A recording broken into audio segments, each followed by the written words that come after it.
Despite the requisite caveat that Google long has been known for being less than trustworthy as a search engine, as many know, it included MRC-TV on its blacklist, and despite the fact that correlation doesn't prove causation, numerous Washington watchers have noticed a rather striking, almost amusing and perhaps revealing trend in the D.C. area digital world.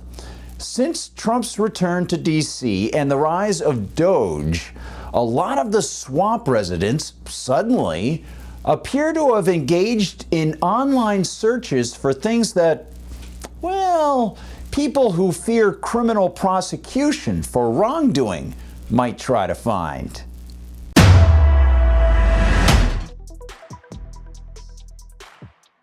Hi everyone, I'm Gardner Goldsmith for MRC-TV. I hope things are going great wherever you are. You know, this story is quite interesting, and Wikileaks led the way in getting out the news with numerous X posts citing screenshots of the Google Analytics charts showing the sudden spikes in these searches.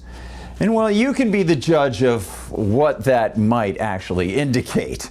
For example, on February 13th, the Wikileaks team posted a 4-subject chart along with the identifiers for each line, showing a stunning rise in searches beginning around mid-January. Quote, Washington, D.C. searches soar for Swiss bank, yellow, offshore bank, green, wire money, red, and IBAN, that's international bank account number, blue. Yeah, all of them up like rockets. Now, why in the world would that possibly happen? February 13th also saw the Wikileaks team post a copy of Google search data from the D.C. area showing a 400% increase in searches for lawyer and a sudden spike in searches for statute of limitations as well. Coincidental? Yes, absolutely. Must be. Oh, and then there are searches for ways to purge data from computers, a la Hillary Clinton's infamous team wiping hard drives and literally using hammers. Stop the hammering! To destroy them when Americans discovered she was hosting classified U.S. government materials on her own personal servers.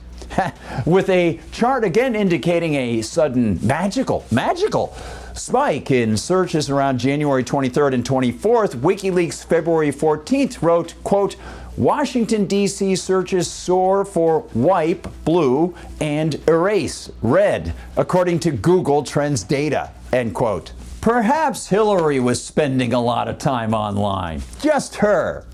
Only her. Repeatedly searching. Yeah, that's the ticket. Also on February 14th, X users show Google Trends indicating a sudden rise in D.C. area searches for immunity, refugee, and asylum. In fact, one actually can participate in this kind of investigation as long as Google doesn't purge its own data. I got to post 2 Google Trends results I locked in when looking for Bleach bit and wipe hard drive D.C. area searches, going back to this time last year.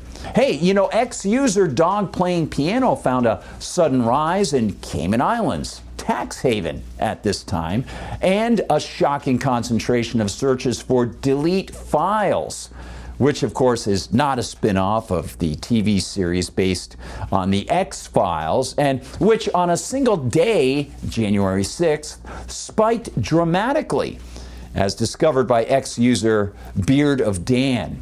And Mark Mitchell of Rasmussen Reports posted results showing a rise in searches for extradition and showing a rise in searches for criminal defense lawyer, and he discussed it on February 12th on X. If you search criminal defense attorney, the #1 place that's being searched right now is Washington, D.C. by a factor of 3.5 times higher than the next state. And all of those searches started on about January 28th. And that's when the news that Trump was focusing on all of these FBI agents that were going after January 6 people. So here's the thing. It's like all we've seen is accountability being brought, like potential criminal accountability being brought to just the FBI. And already it was enough to boost nationwide searches for criminal defense attorneys. Then there's ex-user Franz Schubert, who found a sudden rise in searches for document shredding. Yeah, probably all to make confetti to celebrate the Trump DOGE team's work. And Congressman Mark Green, a Republican of Tennessee, last week put some of these search spikes on record as he took aim at the metastasizing reports of the corruption in the Constitution-insulting USAID crime network. This entire debate today and the crocodile tears from Democrats just goes to show what's wrong with this town. Not a single Democrat I've heard has expressed dismay at the many examples of crazy, wasteful spending. I don't understand the objection to a deep dive in how we spend our money, but perhaps it's the fact that over the last several weeks, a massive surge has occurred in the search for a criminal defense attorney. That probably says it all. 5 times in this city, any other city in the nation. Finally, and perhaps fittingly, Rasmussen's Mitchell notes that of all the U.S., the region now leading the way in searches for the word therapy is Washington, D.C. Isn't that nice to know? It's too bad many of those who were searching likely will have derived major portions of their incomes from our sweat and toil and from the inflated, bogus, rotten to the core government Federal Reserve money creation system that has fed this giant government monstrosity, the beast sometimes called the administrative state and otherwise known as the entire federal government. They have no right to take our money in the first place. They have no right to invade our privacy. Whether the money they have taken was spent according to the statutes or it wasn't, the taking in the first place is immoral. As the bugs infesting D.C. scurry and scramble, it's important to note that recognition of the term corruption must connect on a much more fundamental level.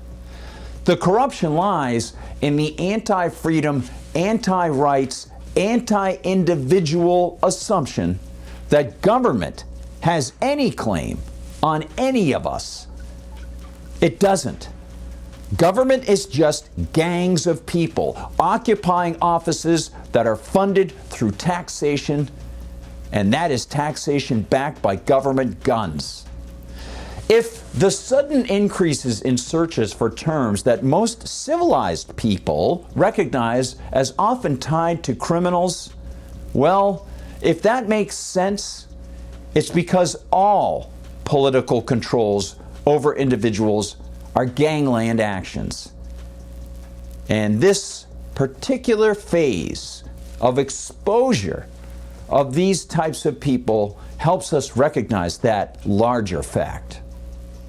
Thanks for watching, everybody. Please like and subscribe. Find us on Rumble, where they don't censor us. Find us on YouTube, yes, where they are censorious. Find us all the time at MRCTV.org. MRCTV.org. Check out what the whole team is doing. Please visit the MRC-TV store and consider donating to the Media Research Center. And, of course, find us on Facebook, on TikTok, while it's still going, on Instagram and on X. And if you want to find me on Gab, you can look me up as @GardnerGoldsmith, and on X you can find me as @GuardGoldsmith. Thanks for watching. Please share the videos. For MRC TV, I'm Gardner Goldsmith.